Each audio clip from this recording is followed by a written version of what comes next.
With the Tamron lens utility and the newest lens models, you can easily activate a very useful function. It is called the manual focus method, and it's very useful in a variety of situations, not only for stills, but also when video shooting. This is a function that changes the focus movement during manual focus. You can choose from non-linear, where the degree of focal point movement will change with the focus ring rotational speed, and linear, where the focal point moves a certain amount with the rotational angle. Some of the lenses to be released will allow you to adjust this rotation, thereby helping the photographer to shoot scenes as intended. I'm going to explain how to set the manual focus method and its actual use in the field.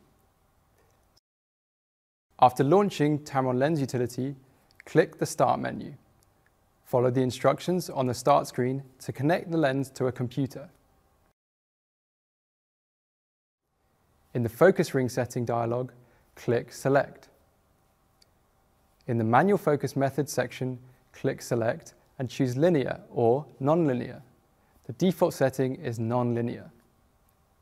When selecting Linear, you can adjust the rotational angle. The default setting is 180 degrees. Choose the desired degree and click Save. Please note that some lenses are not available to change the rotation angle during linear focus mode. Check the list of lenses compatible with the Tamron Lens Utility to learn about the lenses for which this function is not displayed.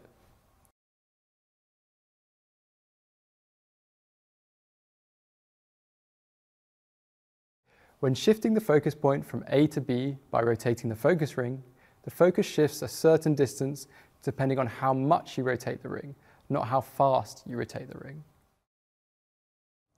The faster you rotate the ring, the narrower the rotation angle will be. The slower you rotate the ring, the wider the rotation angle will be. So the default setting is non-linear. So when you select linear, you can change the rotation angle. Choose the desired degree and click Save. The rotation angle starts at the minimum object distance and reaches to the infinity setting. Choose 90 if you want to shift the focus point quickly.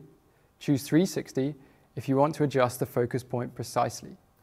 So here, I'm showing the difference of the focus shift distance depending on the rotation angle used.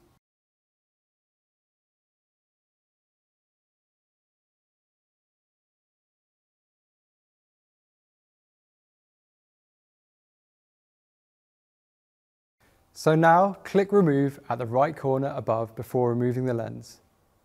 A dialog pops up and click OK. Now we're ready to shoot. So I hope I was able to give you a really good insight into how the Tamron Lens Utility works and what possibilities it opens up for every photographer.